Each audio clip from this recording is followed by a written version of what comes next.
देवगड तालुक्यामध्ये अनेक भजनी रत्नबुवा निर्माण झालेले आहेत. एक वेळ जेवण नसलं तरी चालेल, परंतु भजनाला श्वास मानणारी लोक या देवगड तालुक्यामध्ये आहेत. मी तुमका सांगतोय की माझ्या आयुष्यात जेवढे काय मी 2012 पासून बुवा डबल बारीला सुरुवात केलंय, पण जेवढे काय बारी केले त्याच्यातले 40% बारी हे मी देवगड तालुक्यात केले बुवा. गेल्या मे महिन्यात 5 बारी देवगड तालुक्यात मी केले. मला या देवगड तालुक्याने भरपूर काय दिलंय. पुनश्च एकदा मायबाप आयोजकांचे आणि या देवगड तालुक्यातील भजन रसिकांचे माझ्या मंडळाच्या वतीने मी आभार मानेन. त्याच्यामुळे तुम्ही तेवढा काय त्यांना देत नाही, देवगडकरांचा काय व्हाया ना, तर तुम्ही देऊ शकत नाही म्हणून तुमच्याकडे हानीत नाही. तुझ्या चिकन्या रुपडाला नाही चालत कडे. दुसरी गोष्ट बुवानी सांगितलं की आवाज म्हणतात काहीतरी थोडस प्रॉब्लेम. अरे खेका लोकांका कारण बुवा सांगा, कोणी सांगा ना. आता माझं मी सुद्धा रात्रभर प्रवास करून येलोय. मँगलोर 3 तास लेट आवशी, 3 तास लेट झाली. किती मागा त्रास झालो. मी सांगले माझा आवाज बसत म्हणून. हा तसं तुमच्या समोर बमाटतय की ना, बरोबर ना. ह्या माणसानं आता काय सांगले म्हणता काय ती शिवप्रेमी. आता हे काय सगळे काय शिवप्रेमी आहेत म्हणून या ठिकाणी बुवा जमले आहेत ना. ती ज्योत घेऊन आजचा दिवस नाही धावायचा. म्हातारपणी खैतरी आपटानं पडला असतं, कोण कितक्याक पडला असता. आता या तरुण पोरांचा बुवा काम आहे ना ज्योतबीत घेऊन धावण्याचा. आणि तुमचा माहिती आदरणीय श्री सचिन राऊत यांच्याकडून माझ्यासाठी 100 रुपयाने आमचे पकवाजवादक बबन मिस्त्री यांच्यासाठी 100 रुपयाचं पारितोषिक आलंय. धन्यवाद. परमेश्वर त्यांना उदंड आयुष्य देव अशी त्या परमेश्वराच्या चरणी प्रार्थना करतोय. धन्यवाद धन्यवाद धन्यवाद.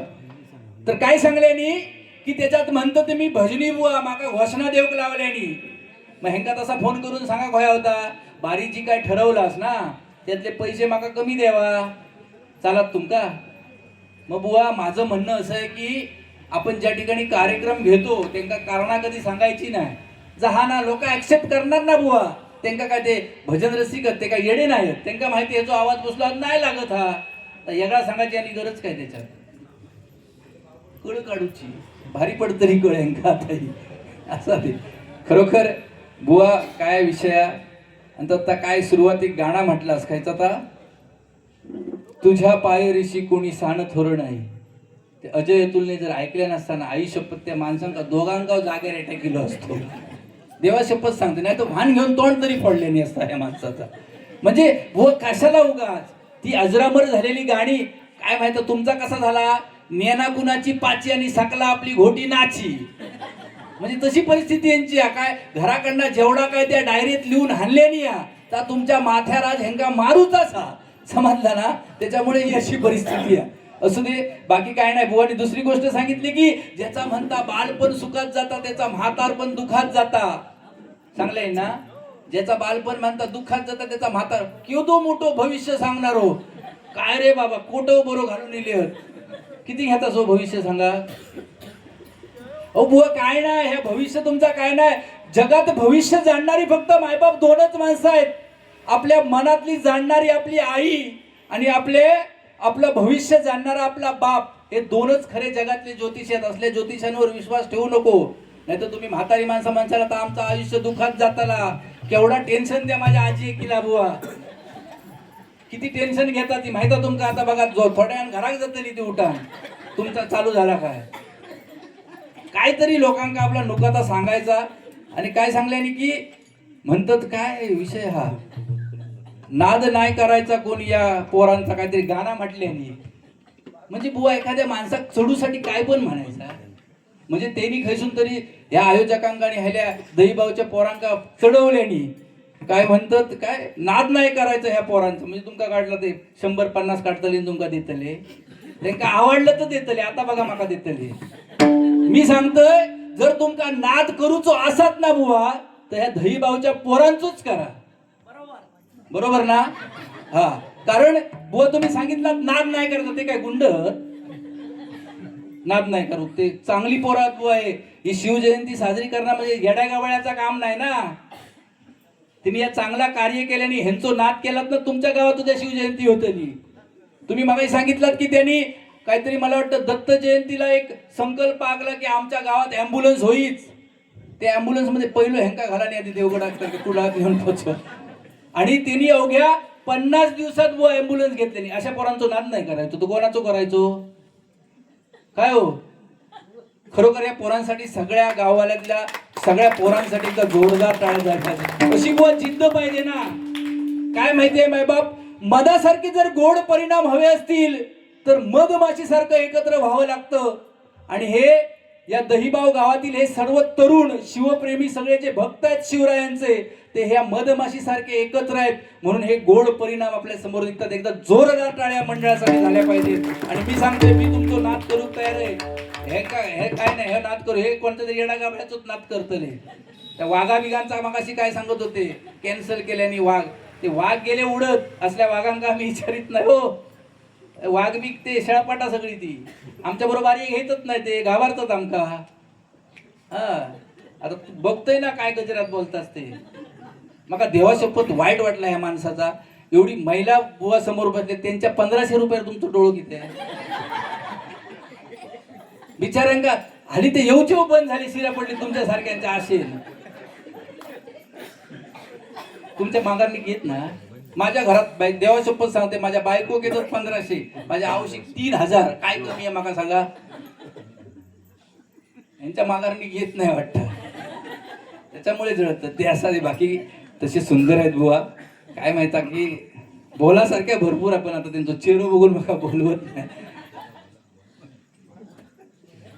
बोला बोला म्हणते, बोला म्हणजे मी जे काय बोलणार ते हे घासपटीत जाणार आणि तुम्हाला सांगणार. असा बोलला आणि तो तसा बोलला. बुवा तुमच्यात हिंमत आहे ना, तर तुम्ही नवीन मुद्दे मांडून लोकांना हे काहीतरी सांगा. माझ्या मुद्द्यांवर बोला नको ना. तुम्ही बोला, तुमच्या मुद्द्यावर एक शब्द न बोलता मी बारी करून दाखवते तुमका. साक्षात छत्रपती शिवाजी महाराज हे बसले ड्युटीवाल्या मशाल घेऊन जाणार माणूस. किती किलोमीटर धावलास? 2 किलोमीटर. तेव्हा तुझे घाम येतात तुमका. आणि म्हणे मी शिवप्रेमी आहे. शिवाजी महाराजांबद्दल जो माणूस एकही शब्द बोलत नाही तो शिवप्रेमी नाही. ती अफजल खानाची अवलाद झाली असे नाही. म्हणजे हेंका मी म्हणत नाही. शिवाजी महाराजांबद्दल काय काय अंगार ओढून घ्यायची नाही गोष्टी. माझं म्हणणं काय, जो शिवाजी महाराजांबद्दल ज्याच्या मनामध्ये प्रेम नाही ती मराठ्याची अवलाद नाही, ती अफजल खानाची अवलाद. तुम्ही आणि चढवू नको त्यांना काहीतरी.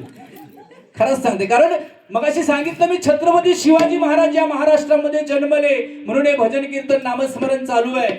आज तुम्ही माय भगिनी ताट मानेने या मंडपामध्ये येऊन बसलात. छत्रपती शिवाजी महाराजांचे उपकार आहेत. नाहीतर सगळे परब राणे मालप सुकाळे कोण राहिले नसते. सगळीकडे खान यांची संख्या असली असती. म्हणून छत्रपती शिवाजी महाराज आणि दुसरे हिंदू धर्मरक्षक छत्रपती संभाजी महाराज यांचे आपण उपकार मानणं गरजेचं आहे मायबाप. कारण 65 किलोची तलवार वागवतो त्याचं नाव यसाजी. 65 किलोची तलवार वागवतो त्याचं नाव यसाजी. 8 तासात दिल्लीहून पुण्याला घोडा आणतो त्याचं नाव संताजी. 1.5 तासात दुश्मनांच्या तंबूचा कळस चढतो त्याचं नाव धनाजी. आधी लग्न कोंढाण्याचं मग माझ्या रायबाचं असं म्हणून कोंढाणा जिंकण्यासाठी हात तुटला तरी लढत राहतो त्याचं नाव तानाजी. लाख मेले तरी चालतील परंतु लाखोंचा पोशिंदा जगलाच पाहिजे असं म्हणून हजारो मोगलांसोबत एकटा पावनखिंड लढवतो त्याचं नाव बाजी. जिवंत वाघाला फाडतो त्याचं नाव संभाजी. आणि याच मर्द मावळ्यांना एकत्र घेऊन जिजाऊंच्या स्वप्नातलं स्वराज्य निर्माण करतो त्यांचं नाव शिवाजी. त्याचं नाव शिवाजी. त्याचं नाव शिवाजी. बघा, ही छत्रपती शिवाजी महाराजांची ताकद आहे मायबाप. हे बळ छत्रपती शिवाजी महाराजांचं नाव घेता क्षणी आपल्या अंगावर मूठभर मास येतात. कारण जिंकून देखील दुनिया सारी औरंगजेब रडला होता. कारण हातामध्ये तलवार घेऊन माझा शिवबा त्याला नडला होता. जिंकून देखील मुंबई सारी दाऊद इब्राहिम रडला होता. कारण हातामध्ये बंदूक घेऊन माझा मण्या सुर्वे त्याला नडला होता. आणि जिंकून देखील सीएसटी स्टेशन सारं अजमल कसाब रडला होता. कारण हातामध्ये दांडका घेऊन माझा तुकाराम उमळे त्याला नडला होता. माझा तुकाराम उमळे त्याला नडला होता. बघा, आणि ही लढण्याची ताकद जर आपल्याला कोणापासून येत असेल तर ते एकमेव छत्रपती शिवाजी महाराज आणि दुसरे हिंदू धर्मरक्षक छत्रपती संभाजी महाराज. या 2 राजांसाठी एकदा जोरदार टाळ्या झाल्या पाहिजेत. कारण वेळीच शस्त्र उचलले म्हणून भगव्याचे विश्व राहिले. वेळीच शस्त्र उचलले म्हणून भगव्याचे विश्व राहिले. शिवबाराजे तुम्ही होता म्हणून आम्ही हिंदवी स्वराज्य पाहिले. शिवबाराजे तुम्ही होता म्हणून आम्ही हिंदवी स्वराज्य पाहिले. बघा, ही छत्रपती शिवाजी महाराजांची मायबाप ताकद आहे. माझा राजा वयाची फक्त 50 वर्ष जगला. जर का माझ्या राजाला शतकापार आयुष्य असलं असतं तर अख्ख्या जगावरती राज्य मराठ्यांचं असलं असतं. ही छत्रपती शिवाजी महाराजांची ताकद आहे. शिवाजी महाराजांनी परस्त्रीस मातेचा दर्जा दिलाय. खरं तर आपल्या भारत देशाची संस्कृती आहे, नाही का? स्त्रीचा आदर करणं ही आपल्या भारत देशाची संस्कृती आहे. ज्यावेळी प्रभू रामचंद्रांची सीता रावणान लंकेत पळवल्या, त्यावेळी रामाने काय केलं की त्या लंकेवर विजय मिळवला. रावणाला ठार मारल्या आणि सीतेला सन्मानाने परत घेऊन आला. का? स्त्रीची इज्जत केली. द्वापार युगामध्ये द्रौपदीनं श्रीकृष्णानं द्रौपदीचं वस्त्रहरण थांबवलं. बाकीचे सगळे मजा घेत होते, पण श्रीकृष्णाने थांबवलं. का?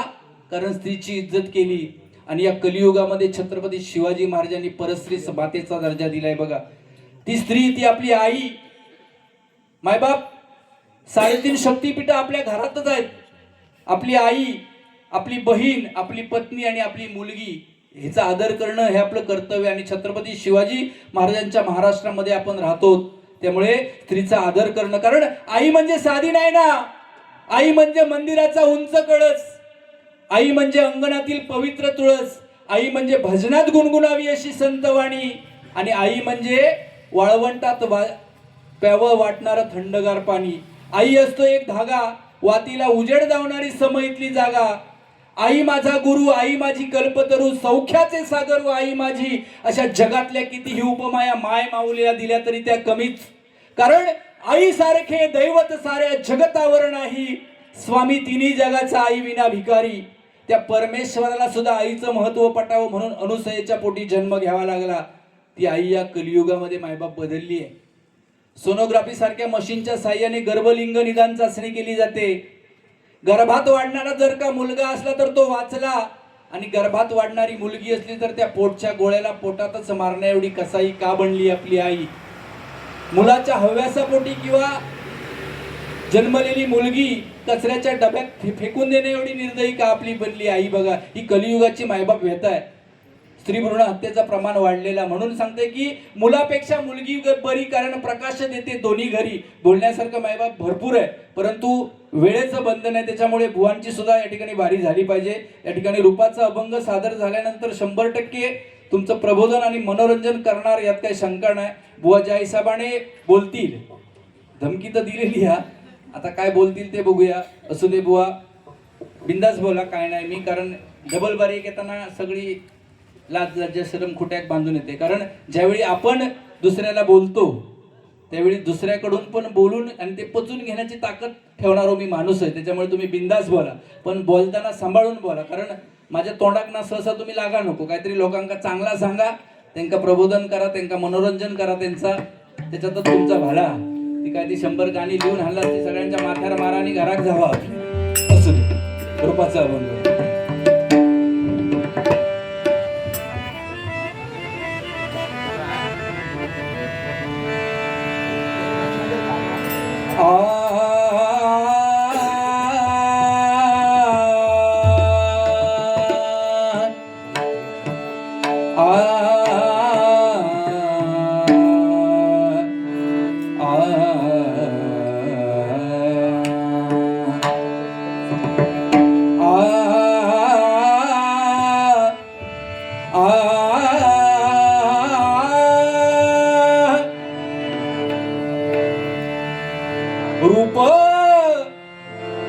रूप पाहता लोचनी, रूप पाहता लोचनी, रूप पाहता लोचनी, रूप पाहता लोचनी,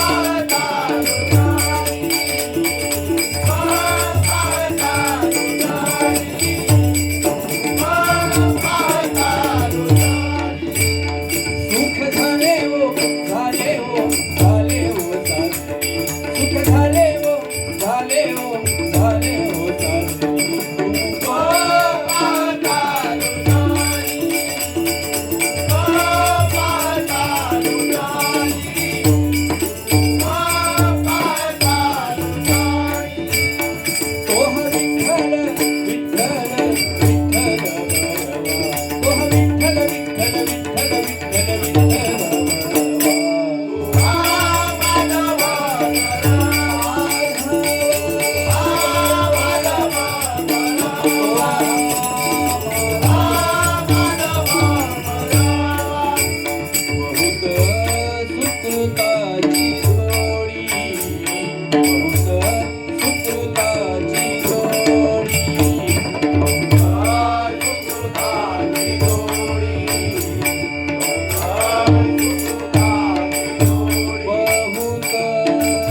लागला